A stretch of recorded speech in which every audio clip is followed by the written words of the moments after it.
Hey, everyone. It is Tuesday night. Got another awesome show tonight. Let me share out one more place here real quick. I apologize again. Facebook has moved all the groups that I share to all over the place in a random order now, so I can't find them. All right, now that that's done. So, welcome to the show tonight. I'm excited about this. We're going to talk with freelance artist and writer Cristian Aluas. And I got a quick list of sponsors we're going to go through real quick, and we're going to get straight to the show. So we have Melone Management with Lisa Melone. Do you have a project that you're running right now on Indiegogo, Kickstarter, any type of campaign, and you need to keep working on your project and you need somebody to share it out for you, check out stretch goals and all that good stuff, hit up Lisa Malone and she can take care of you and any of the project needs. And she offers a free 1-hour consultation. So hit her up at Melone Management. We also have 183 Degree Studios with Alfred Trujillo and AZ Power Girl Kara Nicole. Check out their current project, 52 Card Pinup. I keep trying to say 52 Card Pickup. One of these days I'll get it right. Check out 52 Card Pinup. Link is in the description. Also check out their Patreon as well as 183degreestudios.com and check out all the original art that Alfred T. Virus Trujillo has available to purchase. We have Codex Entertainment LLC with Luis Torres. Check out Lily the Demoness Chapter 5 is available now on Kickstarter. Link is in the description, as well as his other projects, Nebula Pearl, Whispers in Necropolis, Ace and Starlet. Check those out. We also have Naughty Fairies with Wendy Steen Shaner. Check out Naughty Fairies Stripper Assassins. The Stripper Day specials are still available at that Etsy link above in the description, as well as the backer kit for Naughty Fairies Con number 2. Also, check out Outpost 426 Studios with the Mighty Mite issue number 1. If you missed out on Comic Unity Online Con and the starter issue for the Mighty Mite, you can also pick that up on the Kickstarter for Mighty Mite number 1 with the link in the description, as well as their other projects, Into the Suck and Scorpiana. And last but not least, we have DPopp Customz. Do you have a print that needs dusting off? You want to hang it on the wall and show it some pizzazz? Hit up DPopp Customz. He can make a custom lit frame for you. The lights dance to the music. Whatever you want to talk to him about, he can hook you up with it. So check him out at DPopp Customz on Facebook. Without further ado, I'm going to bring out our guest tonight, Cristian. Hello, Russell. How you doing? Good. How are you doing tonight? Fantastic. Thank you very much for having me on. No problem, buddy. So we got Jack in the comments. How you doing tonight, Jack? Hi, Jack. We got Mike in the audience. Hello, Mike. What in the world are they talking about? Seen it, but with family. Okay. Whole great show on tablet, but not very available. Okay. Let's see. Once you buy out, you throw them on the cards. We're talking about the cards. I got it. Oh, I'm like, what in the world is going on? Like, they took off without me. And we got Dustin in the audience. What's up, Dustin Poppins? Hello. And we got Alfred Pennyworth. The Kickstarter will be over before you get the 52 card pinup. You listen here. And so we got everybody in there. So how are you doing tonight? I'm doing fantastic. Yeah, thank you very much again for having me, Russell. Yeah, I'm excited. You're very welcome. So, you know, we got to talk in here, I guess about a month ago. I had a guest on that knew you, and you had kind of hit me up before the show, and they had mentioned, they said, "Oh man, check out Cristian and his stuff." So, you know, here I was thinking you were just a writer, and then you sent me these oil paintings, and I was like, "Did you paint these?" And you're like, "Oh yeah, I'm a freelance artist and a writer." And I was just like blown away. I was mesmerized by the art. It's absolutely beautiful, which we'll show off some pieces later on in the show. But I kind of want to talk about how you ended up on the path that you were as a freelance artist and a writer. Where did that all begin? Well, yeah, thank you very much. I mean, I've always been a visual artist first. And the writing kind of came a couple of years later because actually English was a second language to me. I was born in Romania and then raised in Canada. So I was a little shy and even reading early on, but the first computer I got, because you guys were talking about like video games and things, the first computer I got, I had a couple of games with it when I was a kid, but none of them worked and they really sucked. So So now I was stuck at home with this expensive computer, and so I just started to journal, and that was kind of my first foray, maybe around like age 11 or so. But I was drawing like you wouldn't believe. I would go through a lot of stuff. So yeah, I mean, I've been a professional artist. I went to a fine arts high school in Ottawa, Canada, and then in college I did animation and then fine art and creative writing in university. So when that was kind of all done, I just decided to do it full time. Like I wrote about it in It's a Living, that that I turned to freelancing, but actually the animation was much more lucrative at the time. But I don't know, it was kind of like dumb, and I wanted to work for myself. And so I registered a small press, a small publishing company that I ran as a sole proprietorship for 5 years.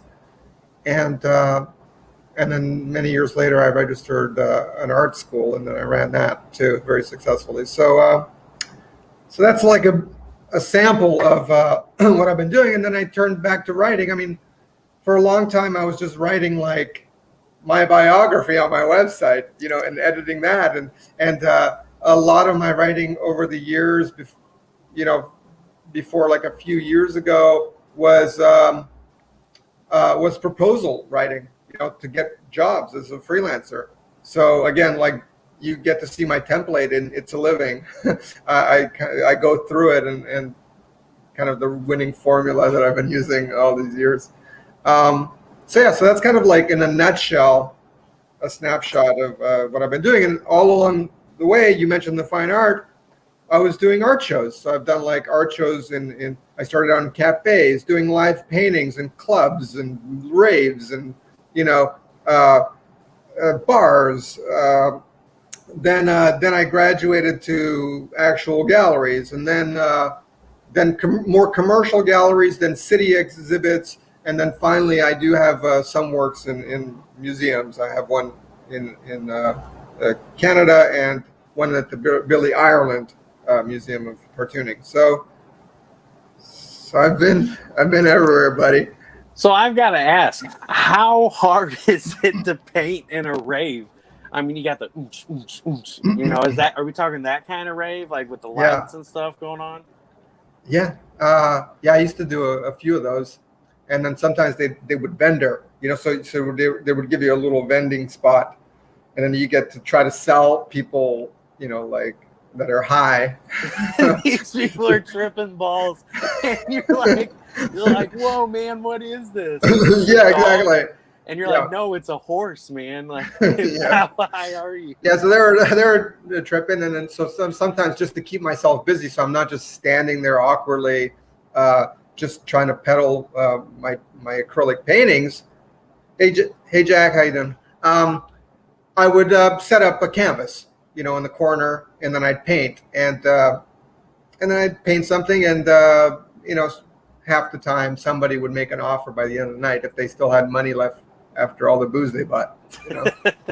Yeah, and that's a hard sale right there. You got people that have emptied their wallets at the bar, and so you don't know the half of it. I had the worst one that I never forgot. Such a kind of a bitter thing. So this guy was like, the end of the night, I'm exhausted. I was painting all night. I paint this landscape, which is unusual for me, but I'm painting this kind of like interesting landscape. It looks nice, He comes by at the end of the night, offers me a very small amount, like I want to say like $60-$80, and I sold like a couple of small pieces earlier, and so I'm like, all right, but he says, here's the catch. You have to tag my name into it. Like on top of this, so I do a landscape. Imagine it's like a Bob Ross. It wasn't quite like a Bob Ross, but imagine it's like a landscape of some kind. And then he wants me to like ruin it with his name, So I'm like, okay, all right. I said, I'm going to do it quick because it's closing up shop, It's like, fine. And then anyway, he swings by at the end and he doesn't like it. But I'm like, I just ruined my other painting. Like, to put your name on it. And then now Anyway, you don't like it. Yeah, and then anyway, I had a friend, luckily, that was an organizer, and she negotiated and kind of like made him pay up and take what he got. It was one of those deals. That was the thing that I didn't like about live events like that. When you're dealing like with street level type scenarios, it's always a headache. Especially with drunk people. Yeah. So here's some examples of some of the paintings that I'm doing now. These are very, very recent. This is the last few months.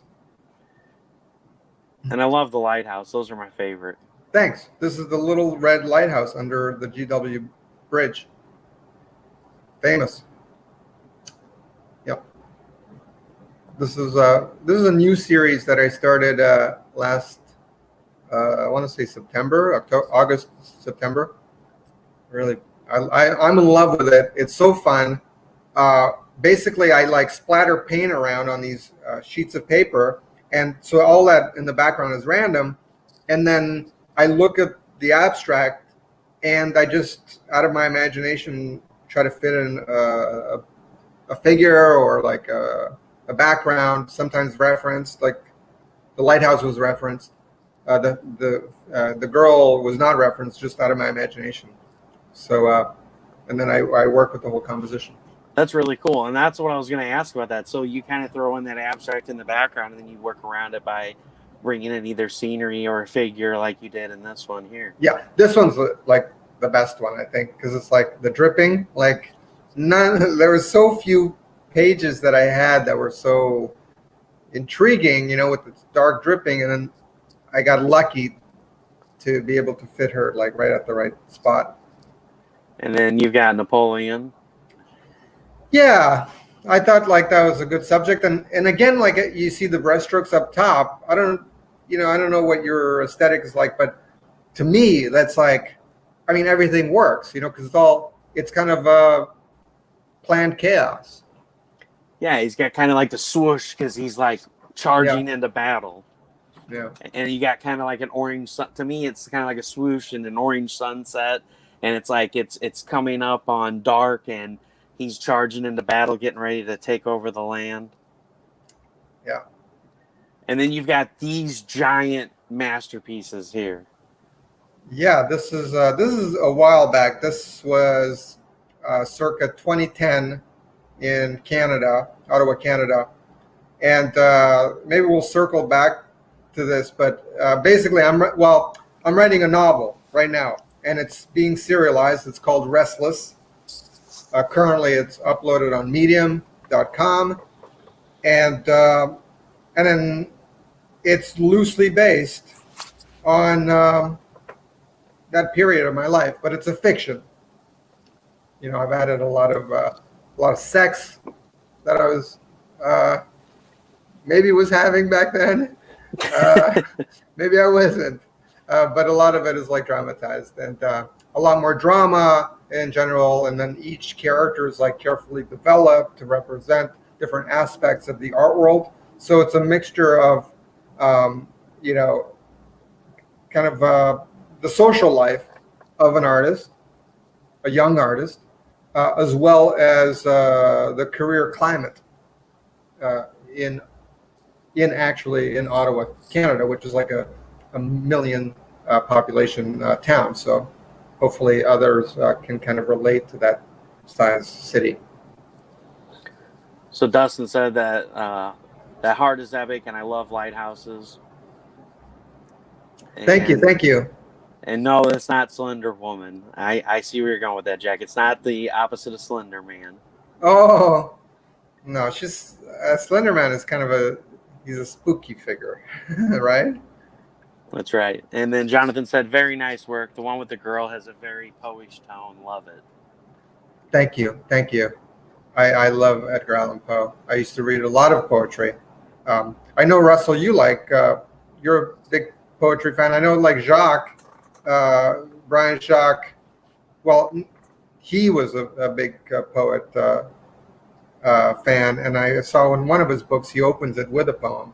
So I don't know So if a you. lot of the Redwall books, the Redwall series, every single book has a poem in it, and they're really awesome. They're really really good.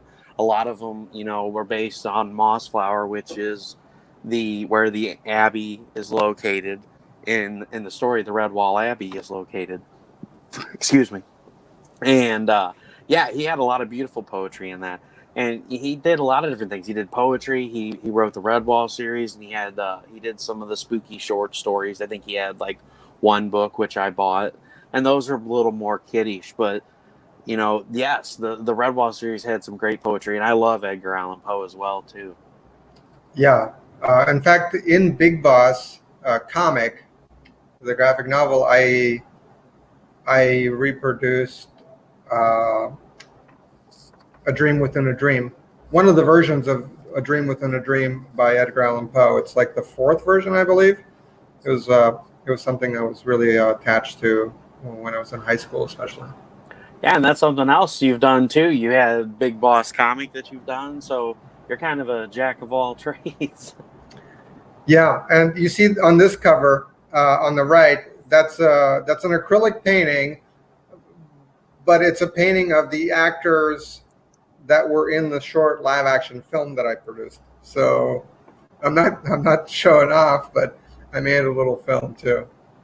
Oh, man. So that's what Dustin said. Dustin said, "Man, so the paintings on the side doing a novel too," and he said, "Quote the Raven, nevermore." Nevermore. And he said, "I became insane with long intervals of horrible sanity." Yeah, long intervals. That's life. That's life. So so how do you fit time to do all this? Like, do you do all this like kind of sporadically, or do you just work on paintings, then you bounce, like one day a week you work on your novel, and then one day a week you pick to paint, or is it kind of like whatever you're in the mood for in the day when you get up, or? Well, no, I have an agenda. I actually wrote like an essay on Medium on my account on Medium. It's like Cristian S Aluas.medium.com. There's an actually no, there's an interview there, and I should have sent you that, but I actually break down like my scheduling. So I have two books for scheduling, like one that's like a check mark of like client duties along with my personal goals. So those are separated, and each day I do a combination of each. But then sometimes client priorities, like like if I'm swamped with work, I kind of have to take care of those. But now with the novel, I really have to manage my time because I'm on a personal schedule. Even though I don't have a lot of readership waiting, with bated breath for it. I'm on a personal schedule. I want to finish it like whenever it's done, whenever I'm done with the chapters, and then I've got other things. I'm going to be updating my website starting next month, and it'll be done in August. It has online courses, so I'm moving a lot of my online courses from like Udemy and Skillshare to my own website, masterpieceartschool.com. So I'm redesigning that so that I could host the courses there. So rather than like redirect traffic out, I'd like to kind of bring traffic in and then make it a little hub, where like they can get, courses, books. I'm working on a how-to book. How do I have time? I schedule, yeah. And then my other book is for ideas. So for example, last week, I can show you. I can show you this. Let's see. Sorry, I have a light here, so because it gets dark. Oh, you're fine. This. 1 second. Right. All right. So, you're curious? Definitely curious. Okay. So I have like, let's see, like, there you go. So I have this. This is actually an idea. I have a concept to do 1 minute sketch videos. And I actually recorded and edited my first one right before this call. So then I have this. This is a short list of client duties, but they get pretty filled up. Like this is the previous week's of just like assignments. And you see I have little check boxes. So I checked those. Some things I missed, like a lot of things. And then I have like, I have things that I haven't gotten to. Like I have a thing up here, teaching engagements, $7,500. That's like, I want to get booked for speaking engagements. And that's my ideal starting price. So I just kind of have personal goals. No, I totally get it. I mean, Yeah. I know how it is trying to manage time because, doing the podcast, doing the indie promoting and then writing my own book and then working a full-time job, 50, 60 hours a week, being a family man, and then dealing with people that don't know how to properly assemble pages in a book. It's like, all right, you're throwing a cramp in my style here. You're holding up my train. But no, I totally get it. It's really hard, and that's why I wanted to ask. It's like, you produced a short film and you wrote a comic on it, and you're writing novels, you're doing these awesome paintings that are absolutely beautiful. I love oil painting. Like, those have always been my favorite. One of my favorite paintings of all time is Starry Night. Like, I just absolutely love that painting. It's just, I could stare at it for hours and just, think about the stories behind it. And I love it. And Yeah. that's one of the other reasons why I like, Lucio Perillo's work so much as well, because he does a lot of the oil painting. And, sometimes he posts the videos on how he came up with the covers for the comic, the whole process from sketch to paint to varnish to, and it's just so beautiful watching everything come together, because you just see him slapping color on there and you're like, all right, where are you going with this? And then just seeing it come together and come to life. It's beautiful. It really is. Yeah, I mean, we're very lucky to be artists, whether you write or you paint, Just to finish that thought, this is my other notebook, and this is like kind of loose ideas. So for example, this one, you could see kind of notes on the how-to book that I'm writing. And I've already begun to write it, but I put it on hiatus to work on the novel first. Sorry, there you go. Oh, you're fine. And so like I have like notes of all the chapters, all the ideas like that I want to cover, like, obviously like heads, bodies, 1 point perspective, 2 point, things like that, different. So I have a checklist of those and a lot of loose notes. And then last week, there was like some constructive aspects to the last chapter of Restless. And I needed an extra day. So I spent about a day and a half editing that chapter, because they're all written. The whole book is written, but I'm rewriting and editing as I go. Oh, we have a question there about Skillshare. Skillshare does work for me, Jack. I don't make too much from it though. Like I make like $50 or $100 like a month from it, and it's about the same from Udemy. I don't promote anything on there, and my courses admittedly haven't been updated, so I'm not very active on there. So I just kind of plop them up there, and and then for doing nothing, I get like kind of crumbs, But it's like, it's a dinner. It's maybe a part of a day that I don't have to work at all. Like I just take off, like income wise. That's why I want to now redevelop my own website. And then that I feel like it'll motivate me to make more of it than to just kind of like plop my courses up on one of these platforms. And when I don't make an effort and I don't see the results, I can easily get discouraged, and I think that's what might happen with other, Ovia, how you doing? Yeah. Anyway, just if you can read that afterward, because yeah, no, I got you. So, because I think that's what happens with a lot of creators that post courses. You would post one and then or two or whatever, and then you don't promote it, and then you make some money but not enough, so then you get discouraged.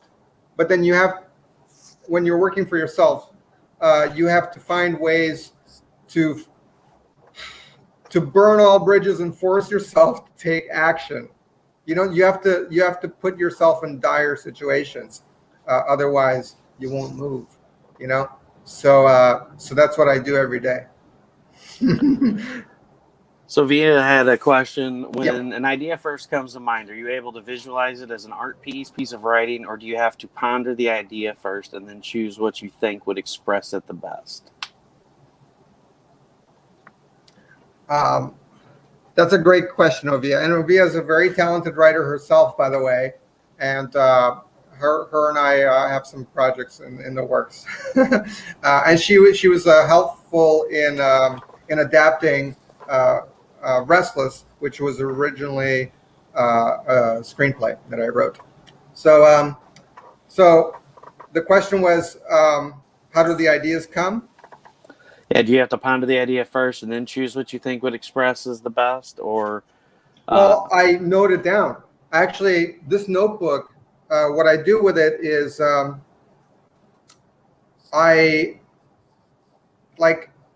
play out a full idea. Like before I decided to adapt my screenplay last year, I spent months researching webcomics and different plot ideas for webcomics, and I did lots of sketches beforehand and trying to anticipate the amount of time that it would take me to meet the schedule demands of a webcomic, and I voted against it because it was so demanding. It was crazy.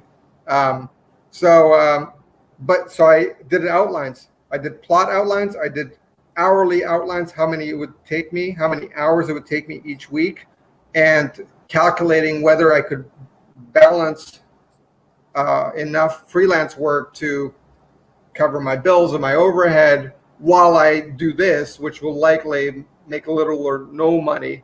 And a webtoon, for example, wouldn't make any money unless I had, several thousand subscribers to begin with. And that would take a long time of actively putting in at least 20 hours a week minimum, focused, So that's how I calculate my ideas, very methodically. And then Jonathan said, Christian, discipline is crazy. He's like Yoda, and I'm like Luke with way too many streaming channels. He really is an inspiration. Thank you, buddy, Jonathan. Very talented writer himself. We've been chatting about some ideas behind the scenes too, haven't we, buddy? Jonathan and I, the last time we were getting in trouble in the after show. I watched that, yeah. Oh man, when we got off and we got on the after show, it was just him and I, and we probably laughed for 45 minutes. Oh man, it was a hoot. So what are some of your hobbies? Like, what do you do outside of, writing and trying to figure out your methods for doing everything and your painting? Like, do you like watching movies? I don't watch too many movies. I do kill a lot of time on YouTube, little clips and studies, marketing things. I was reading stuff about Medium because it was a platform I was beginning to use, and then this morning during my exercise, I watched a strategic coaching program for developing online courses. And in fact, after this interview, at 11, I have a call with a coach about that. It's a kind of an assessment sort of thing. So I'm hoping she can give me some pointers. I kind of know a lot of things because I've done a lot of, not that I know a lot, but I've done some research already, So so that doesn't. But my hobbies are I like hiking, I last weekend was very busy. I went hiking on Sunday. Saturday I was with artists of the Mite, a drawing group. We usually go to the Met, but this time we went to Prospect Park. If you look at my profile on Facebook, there's two of the best drawings that I did that day that I posted a few days ago. So, like I meet other artists. We discuss art. I like to hike, meet people that are not related to art, physical activity. I love hiking, man. There's nothing better than the beauty of nature. Yeah. And my daughter takes after me with that, and she loves nature. Like, she could be outside, and literally we will go to the park, and my daughter spends like 30 minutes gathering acorns and leaving them in a pile for the squirrels so they don't starve to death. Oh, that's very considerate.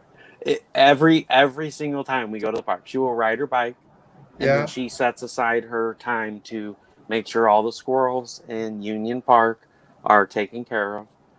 So really it's sweet. funny, and the funny part is every time we go back to the park, the pile of acorns is gone, and so I don't know if it's some freak accident, like somebody was hiking on the trail and they accidentally like slipped and fell on them, or if the squirrels are actually. Well, somebody hit a jackpot. Yeah, somebody hit the jackpot, and so it just fuels her passion for taking care of the squirrels even more. But she's such a nature nut. My wife is actually camping with the kids now at a trout park. I couldn't go because I have to work, of course. But my wife said, "You're never gonna believe it, but your daughter talks to the fish and tells them that if they're not good and let her take the hook out, she's gonna spank them." And I was like, "Are you kidding me?" She's like, "No." She's like, "Your daughter's totally talking to the fish." I was like, "Oh, we're gonna have to start calling her." How old is she? She's 4. She'll be 5 in October. Oh my God, that sounds adorable. Oh, she's the funniest thing. I can just so see her. I'm gonna call her Aqua Girl when she gets back, since she sees the fishes. That's funny. Yeah, that's funny. But yeah, man, I love hiking, man. And yeah, you guys have a lot of spots up in New York to hike at, or? Yesterday I went to, not yesterday, last Sunday, I went to the Palisades just across the George Washington Bridge. I'm in Upper Manhattan, like Washington Heights. So it's like there was a group and I joined them. And then we just went across the bridge. We walked across the bridge and then down through the Palisades. It was really nice. And then and also there's like other parks in New Jersey, like Harriman or other places. Yes, that's why Foamy the squirrel loves your daughter. it's so that goes back, like, one of the worst parenting things. As a parent, we're all guilty of doing those one things. So during the pandemic last year, there was kids playing on the playground, and so with Roderick, my son, he has a heart issue, so we didn't want him being around other kids just because of the fact of how detrimental COVID would be for him. And so we were driving past the park, and my daughter's like, "Oh, hey, Dad, can we play at the park?" I was like, "No, they shut it down." And she's like, "Why?" I was like, "Squirrel poop contamination," because it was like the only thing I could think of that would be gross enough that they would be like, "Ew, I don't want to play on that." And so, it's really funny. She feeds the squirrels at Autumn Hill, which is right up the street. But every time we drive past that playground now, she'll go, "Stupid squirrels pooping on the playground." She Oh my God. Oh my God. Oh, it's terrible. I know. I'm a terrible dad. I mean, I did tell him one time one of the parks burned down. So, You told him what burned down? I told him one of the parks burned down. Oh, jeez. They had it fenced off because they were remulching it, and they didn't understand that what remulching was. So I just told them. It's easier. It just burned down. It burned down. It's easier to tell them that. Ovia says, how many freelancing projects would you take on average per month to be able to actually live solely as a freelancer? That's a great question, Ovia. Well, it depends on the budget of those projects. Like, I remember when I started out, and a lot of people that start out, they take like a lot of small budget projects, and you bid feverishly, and often you have to buy like a yearly subscription, so you could bid on these websites like Guru or Upwork. You have to buy these tokens. So it's worth it though, because you need, like you need a lot of bids because it's competitive, and you're likely at the beginning not so specialized, so you're bidding in larger groups. At least I was. So in those early years, like I was doing a lot of projects that were like anywhere from $20 to 300-400. That was kind of like usually the highest, because I was doing a lot of website designs, anything from little logos or website banners that were popular then. A lot of things like those are less necessary now, because these websites, you could just easily like composite your website yourself very easily, very stylishly too.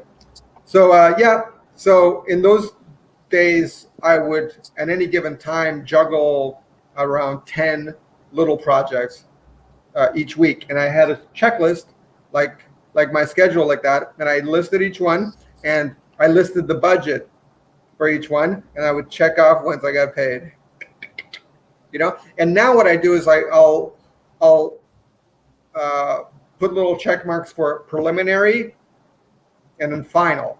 So I motivate myself, like I'm like, okay, I'll do the preliminary, show it to the client. Once that is approved, I check that off as an achievement. So I need like little rewards, but now, now I work less on freelance projects than I used to back then. It's kind of, I'm surprised by it. I'm very lucky because I have very, very good clients, and I haven't had to bid on a project in like, I want to say over 6 months. Like usually I have to bid, but now I've just had recurring clients come in. So, knock on wood, it's a good period. And it's given me a lot of time to like work on my own projects and like develop my my curriculum and so forth. So now I typically work like maybe 20 hours a week on client projects, because I only have a few. But don't tell them that. I tell them I work longer. So I think they imagine I work a lot longer. But also I'm very fast, because I've learned so much, and my skill level is so much higher than it ever was. So I can do things a lot faster than somebody that, let's say, has a day job, comes home, is exhausted, takes like, needs to like be seduced into like his work table, to get into that like artist mode, that creative mode. I don't need that. I wake up, I'm like, I'm turned on, baby, like I'm ready to go. So I'm in tune to my job and my skill set, because I'm doing it every day. So that muscle is flexed and ready to punch and pump, and so that's the difference. I work a little less because I communicate very well with the clients, and I understand better their needs, and then I get right to the need, like and fulfilling it much quicker. So, but at the beginning, be prepared. I mean, like any new business, treat freelancing like it's a business. And you know what they say, like at the beginning, you're 70 plus hours a week, like work every moment of the day that you can, and don't think about a social life.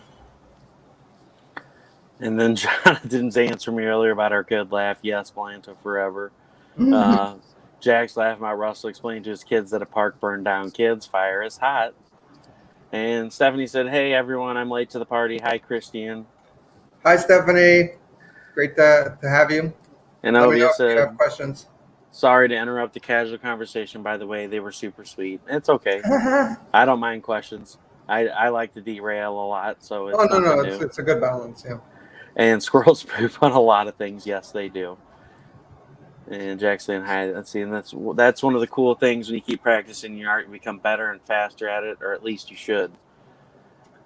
Yeah, that's what I'm really pleased about. I'm a lot better. Although I get very nostalgic about the works that I did in the first couple of years of my professional career.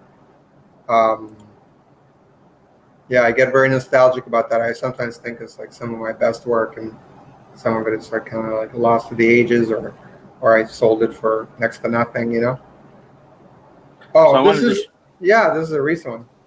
yeah. So I wanted to show this off. This is what you did Sunday, correct?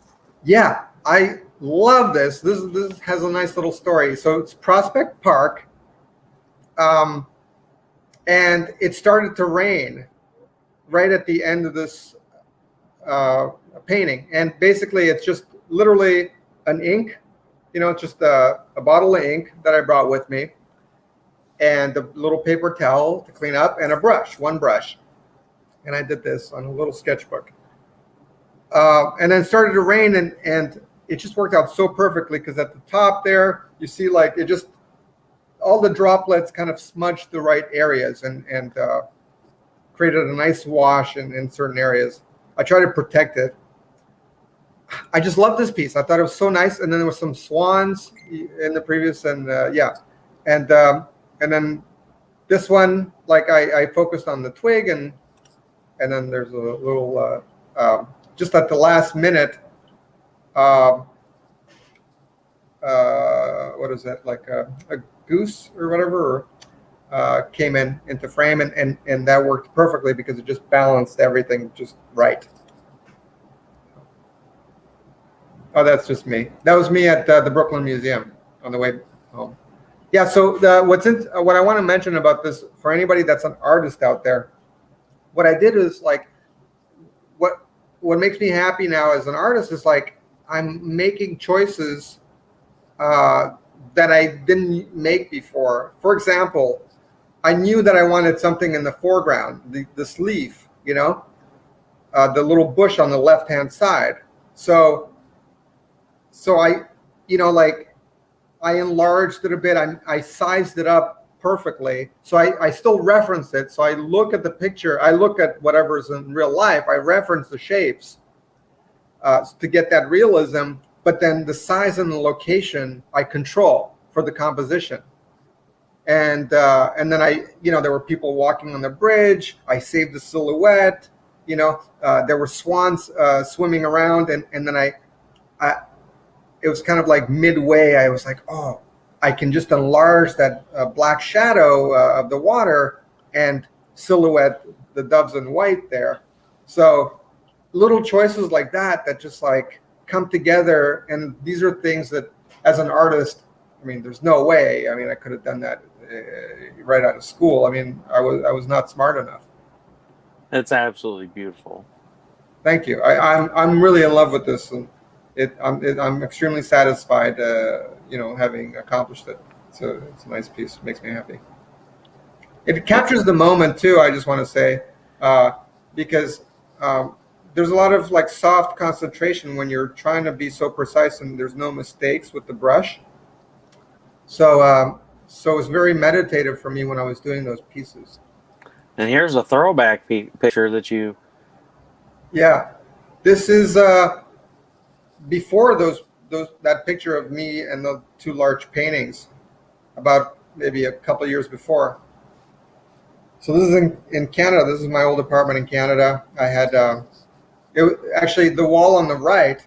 It was that's where I put that large painting with the wings, with the angel wings. It was on that wall. Okay. I did it in my apartment. It was like, floor to ceiling. And then here's another picture of some of the paintings. Yeah. Oh, this is kind of interesting. The one on the left, this is from a client that bought these paintings from that show with the large pieces.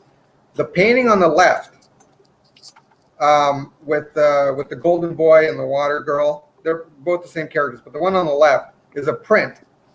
And that print is the underpainting of the large painting that you saw earlier with the punk rocker guy and the angel with the giant wing.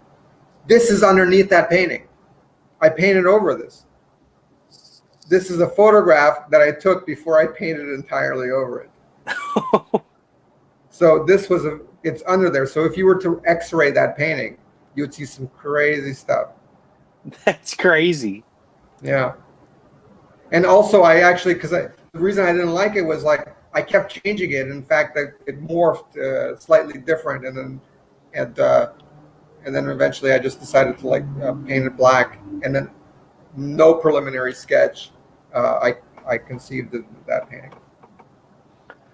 And so I know you said you wanted to kind of save it for later. Let's get to the questions real quick on here. Ovia says, would you say a portfolio is more important for a freelancer or the number of good reviews from previous clients? Well, it's like a catch-22, in a way, because they kind of go hand in hand. So you got to just work hard to get as many of both. It's kind of like the way I look about book reviews. I'm still I have It's a Living on Amazon, for example, and it's a challenge to get people to leave reviews. So it's yes, once you have more reviews, people trust it. People trust oh, it's got 1,000 reviews or something. So it's you go, this must be good. So, but then at the same time, the balance is you have to have a good quality book, so it's because that'll in the long run that'll help everything. So the answer to that specific question, Ovia, is you need a strong portfolio and you need reviews, but focus on your portfolio because and your kind of what I would say bedside manner as a freelancer, because that's going to win you projects. You can have a lot of good reviews, but then you'll eventually get a bad one if you're not qualified and you take care of your clients. So focus on having a very thorough portfolio. Put little samples, maybe even visual screenshots of your writing, your strongest paragraph, in a square format, perhaps, if you can get it, so it's nice. You could even put little kind of corner pieces, make it look like a diary, something, make it intriguing, so just presentable, not just some downloadable document, that's maybe boring to people, and then when you write your proposal, you win projects, you communicate with the client, you take care of them all the way, and then that'll get you those reviews, and within no time, you'll be a hot shot. I'm sorry. I don't mean these. I know. I saw you were reacting to something. Yeah, I'm reacting to someone. Stuff's in here. I gotta back up for a second. So Jack said, so what you're saying is the painting on top is a fake? When you were talking about you painted over the picture. What's on? I wouldn't call it a fake because it's real. It's real. It's just concealing. Yeah, it's I mean the one under is an underpainting. It's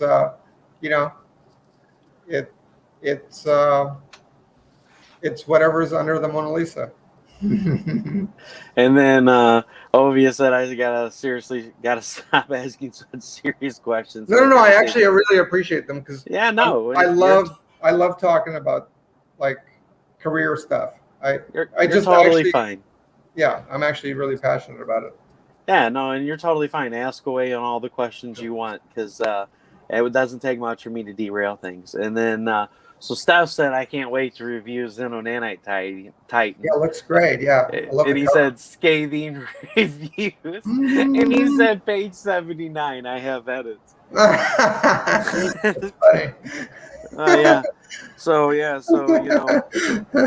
page 79 is okay, Steph. It's page 81 is just missing. Where did it go? Oh man. So we've now deemed that that's my sketch section. I'm going to draw everybody a lovely sketch. The art supposed to be. Well, let's see. Russell Steff wants his book to be a circle template. Hey, I can make that happen. You know, they make round drill bits. Yeah, maybe Jack should stop asking stupid questions. Yeah, we'll have to smack him around a bit. Hey, Yeah, about Paige- editing, like, hey, anyone, your best writing. Oh, really? So they have read it. They already got it? His wife read it. Yeah, I sent Okay. it to him before I printed it a while back. He's just giving me a hard time because page 81's missing. He said it's my best writing. Oh, wow. That's excellent. Yeah. I'm curious to snapshot it too. So, I was going to say about editing. I think like writing is very different than art, right? Art, you could walk away from. You do some drawing. I think I've seen some. I think like right because you did some kind of comic type, like comedic sketches. Am I wrong? No, you're not wrong. Okay. So, but writing is, it's a different beast, you know. And in fact, with It's a Living, I published it a couple of Decembers ago, and then it was only like the following May that I was finally uploading the final version because I kept tweaking it. And in fact, there was something just the other day that I saw that I could have. It's fine, but it's not a mistake. But it's like it's a word choice that I think, like in a revised edition, I would change that word because it would just flow better. So it never ends. It never ends. And Ovia said there are no stupid questions. I swear some genius had said that once upon a time. Yeah.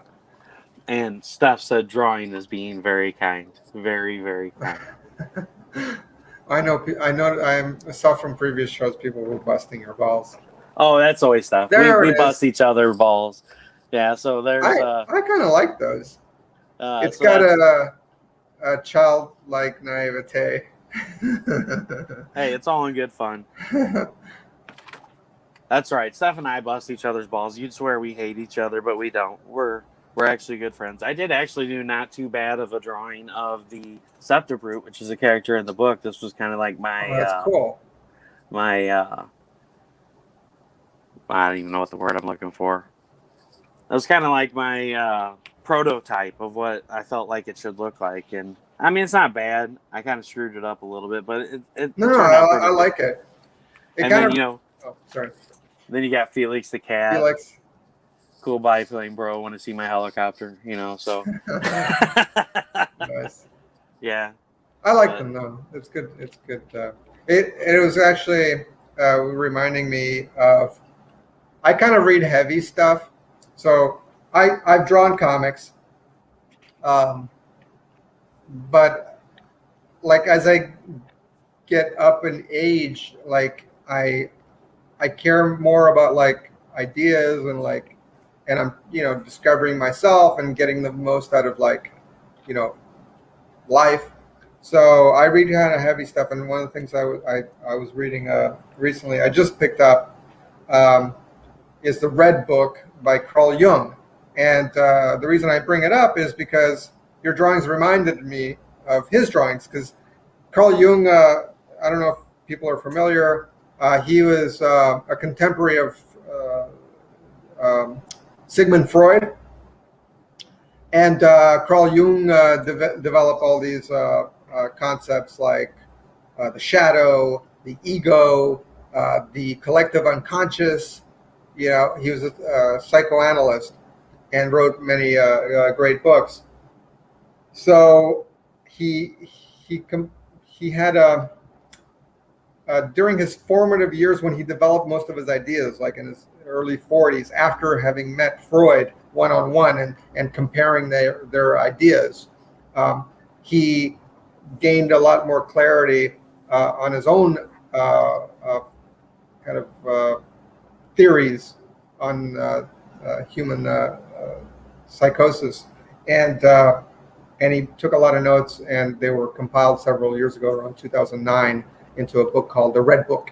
And along the way, he was an artist, and he created these large illustrations in color, and some of them look like biblical hand, lettered pamphlets.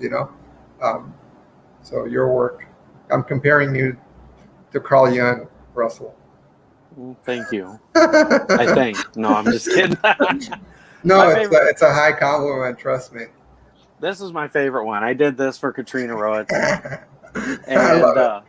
And she did Apo's Army. It was a Kickstarter she ran here last month, and I was trying to get her to 75 backers and giving away this. She had a story about Rocky, which is one of the so Apo's Army is a guy that A Poinsettia feeds these stray cats in Florida, and so she wrote a story about the cats because she follows them and she donates money for him to buy food for these stray cats. And so one of the stories, the cat name was Rocky, and instead of him being a boxer, they had a dance-off battle. But I was like, you can't have Rocky without having do do do. Yeah, I see it. I like the foreshortening on the arms. Thank you. Because one's like longer than the other. Yeah, and so I did this. I was trying to get the 75 backers because there was a super cute penguin sticker, and I'm a sucker for penguins and frogs, and so I really wanted to get us to the penguin sticker. So I was like, come on, everybody back it. You can win this original art. But Katrina's going to get the original art, and she's printing it in the book, so it makes me feel good about that it's going to a good home. But yeah, so I had fun with that. She was like, are you really going to draw Rocky? I'm like, yeah, I'm going to draw Rocky. I told you I would. I'm like, I'll get to it. I like it. It's colored with care. And Ovia said, have you ever painted something for a friend as a gift, but grinned at the free self-promotion as they hang it in their house? I've given away a lot of artwork over the years as gifts. That's the benefit, and sometimes the annoyance to friends of having an artist or being an artist. So as an artist, it's good because like if you're broke, you make a gift. Like Ovia, you could like write a friend a poem. Like a thoughtful poem that's like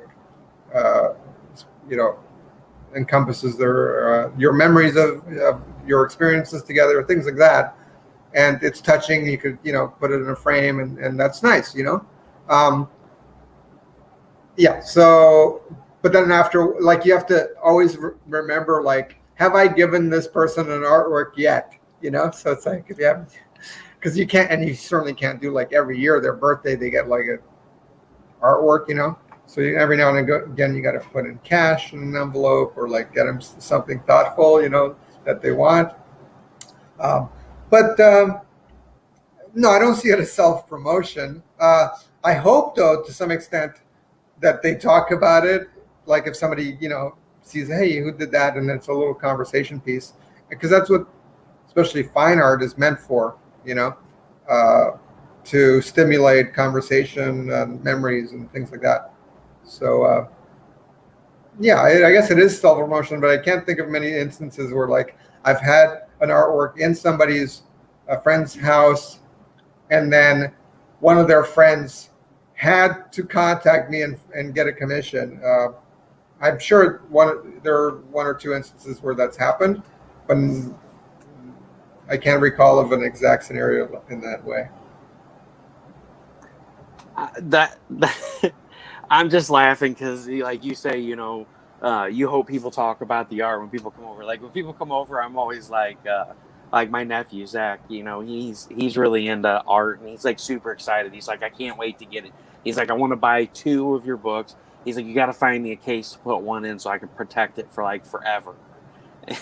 so like every time he comes and stays, during the summer or whatever, I'm always like, dude, check out this piece that I had drawn at a convention, or look at this original piece of art I got from Steph Wilson that's going to end up as toilet paper if he keeps it up. No, I'm just kidding. Yeah, he's in here razzing still. He said, Jack said there's comics and graphic novels in Steph Wilson circle template. Titan is very Freudian. Is it? Nanite medium.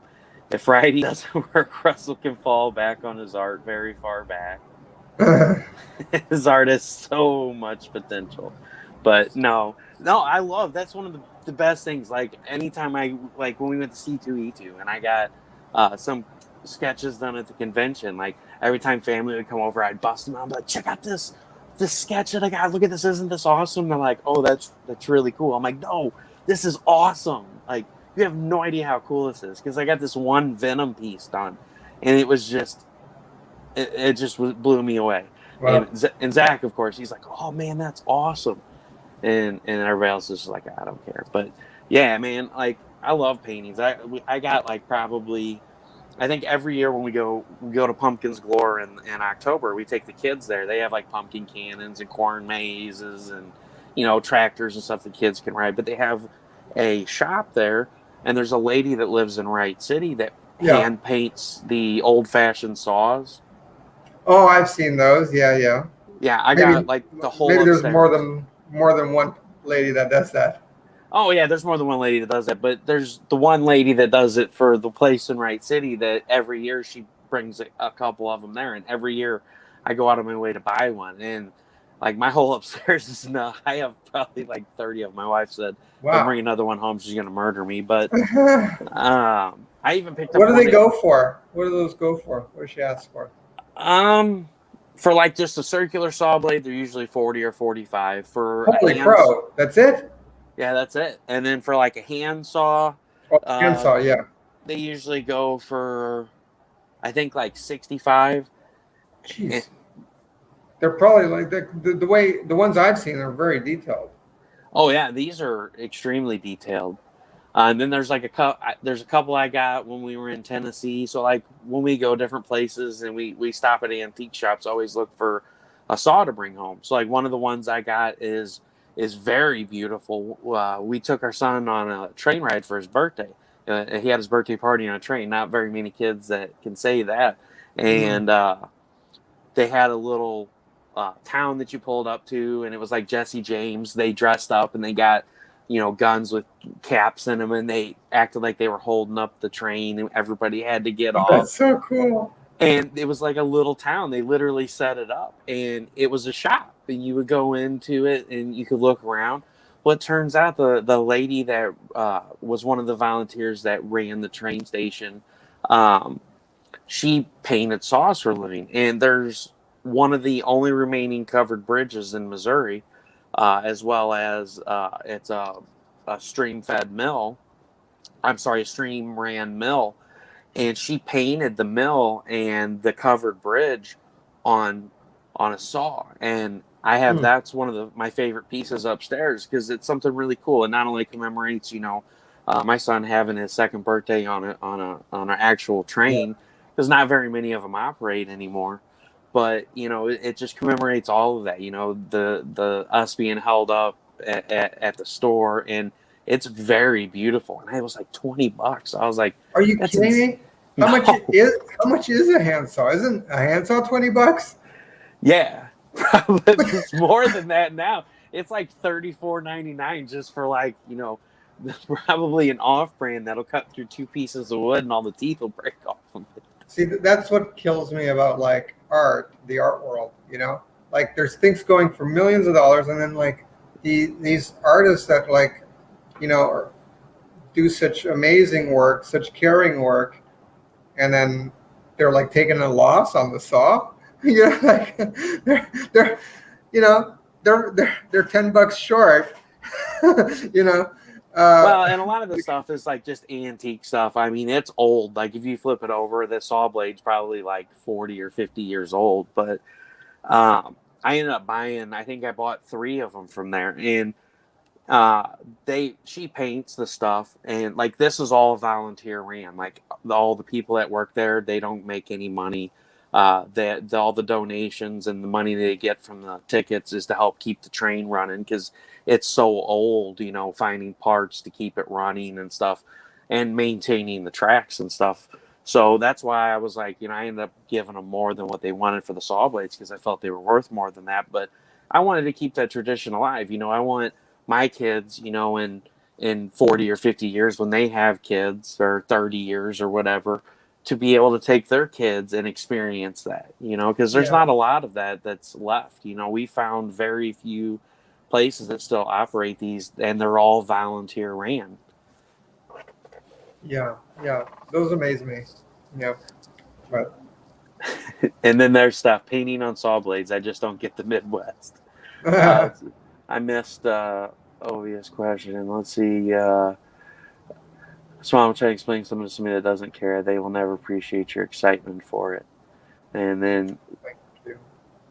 speaking from personal experience, how does an introverted freelance manage to get a good professional relationship with the client? The whole networking aspect is quite important in the creative field, so just curious about it. Oh, that's a great question, because like I said, I read Carl Jung, and Carl Jung invented the whole extrovert introvert. So, and you know those tests that some people have to do in high school, where you figure out your personality type.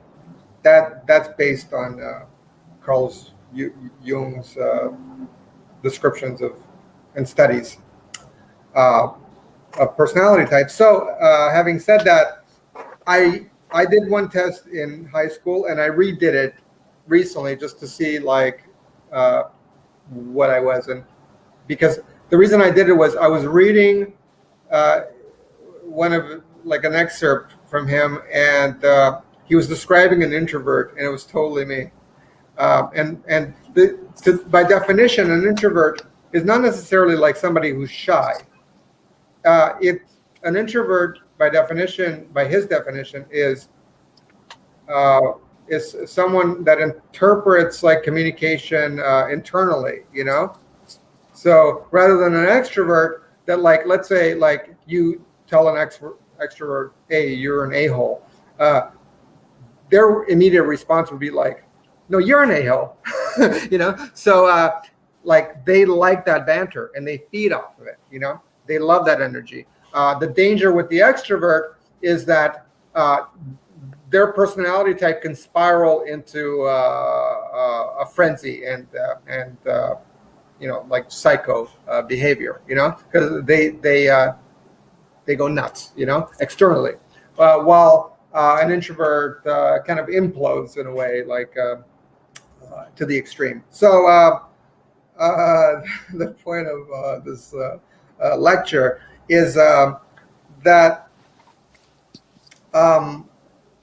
we still all communicate, whether you're introverted or extroverted. It's just like once you understand, like you internalize things, like an introvert would like if they were told they were an asshole, they would wonder why. They would like you know, kind of pull back, or they would play in their head like, why would that person think that? Did they actually believe that? Am I actually, you know? So they would question on these things and internalize them.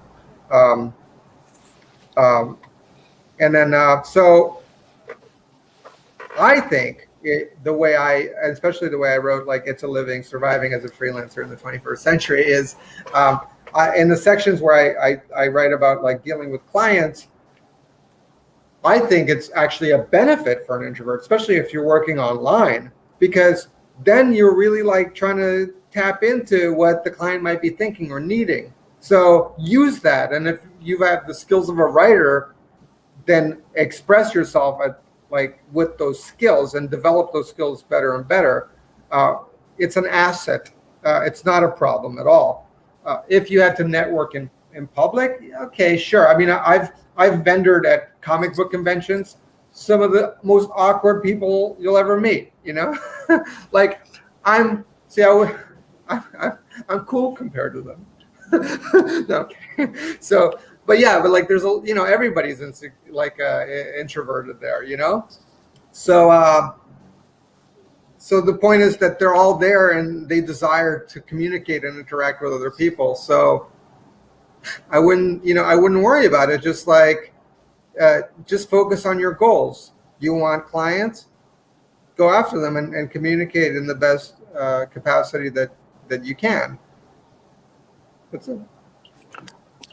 Or you go on podcasts with Russ Explode Studios and talk to people. That's right. See, I'm just kidding. You strike me as maybe like I don't know. I was going to say you're maybe more extroverted, but you never know. It's hard to tell who's introverted or extroverted because like now we have to speak, you know? So Yeah. it's like it's, well, again, it's not even about like being shy. I think I Yeah. exhibit both ends of the spectrum. I'm an extrovert because I do react. Like somebody calls me an a-hole, I'm gonna be like, "Well, screw you too. You're an a-hole," you know. But then there's times where I implode upon myself, where I back away and I kind of, like I did, here like a month ago. Everything kind of came crashing down after everything that happened last year, and like stuff's going on because I pull myself away and I seclude myself and I just like I feed in my own little world and stuff like doing if I don't rip my mic out of my ear, it's doing stuff like this helps pull me out of that, and doing Yeah. writing and stuff and getting my feelings out on paper because I really don't want to talk to people about it. But then every other time I'm just like, hey, what's up? Like Jack, I spent like probably 2 hours before we went live as I destroy everything on my desk. We talked for like 2 hours live earlier. My we were having a good laugh because my cat was begging for hot wings, and I'm like, you can't have this. And so, but yeah, I mean, I don't know. I don't really. I used to classify back in high school when I took psychology. I Mm. classified as an extrovert, but I don't know. I think I've changed over the years, and I'm a little of both, if that's even possible. You could be. I mean, you could be, but changing oneself is near impossible, especially like deeply rooted things like that, like because those are just like reactionary. Um, but yeah, I don't know. I mean, it's I mean, I remember personally in high school, I was right down the middle between the two. But I kind of felt that's why I took it again because I felt I cheated because I wanted to be down the middle because I thought I want to be balanced. So so when I took it now, I forget, but I remember I was the mediator. That's that was like the title, mediator. So that surprised me because I wanted to be commander, something nice like that, like something cool, like commander. But I'm the mediator, so whatever that means.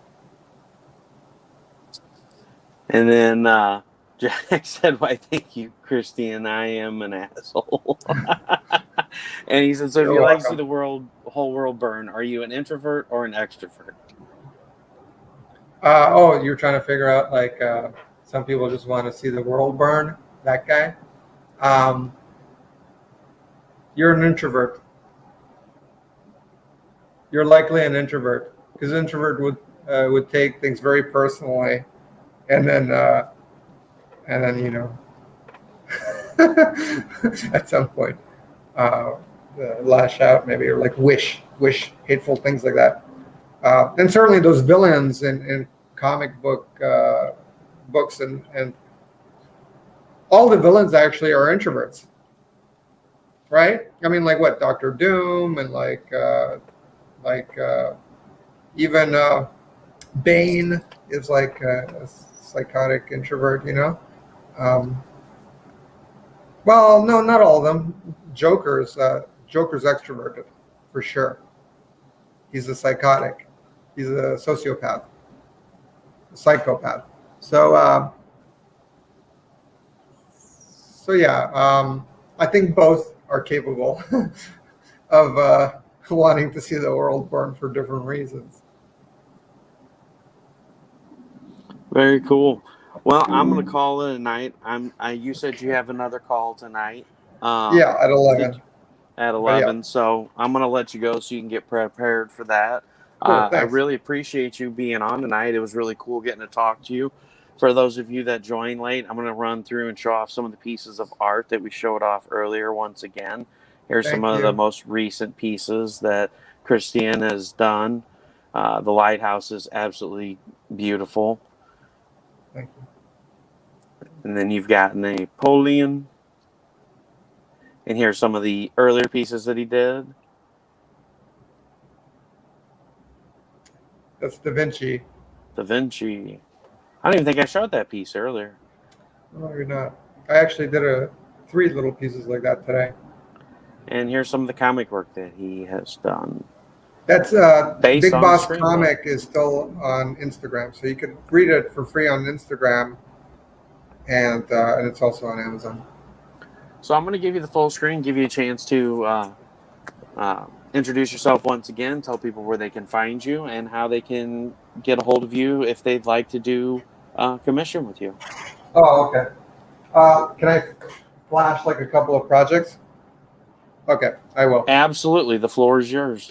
All right. So this is It's a Living, Surviving as a Freelancer in the 21st Century. It's on Amazon. Look it up. And I believe the audiobook is available there too. So look for that too. And on iTunes as well. And Big Boss Comic, that's on Amazon, and it's on Instagram at Big Boss Comic. This is a comic that I did as a commission called Camouflage. There are 3 issues out. And so I do commissions. I handle like everything, the drawing. I work with a colorist, but I supervise everything. So I handle like full comic book production. These are illustrations and cover design that I did for a recent client of mine. Very a great book, similar to yours, Russell. I'm really proud of this cover. I thought it came together really well, and there's illustrations inside. This is a cute one. And there's one more like painterly one here, kind of like an 80s style movie poster, visually painted. So I do all kinds of commissions like that. Besides my glasses, besides writing my novel. So Restless is also on Medium. But if you add me to Facebook, you'll see what I'm up to. I don't post too frequently, but like every other day, typically, when I have something of substance to say. And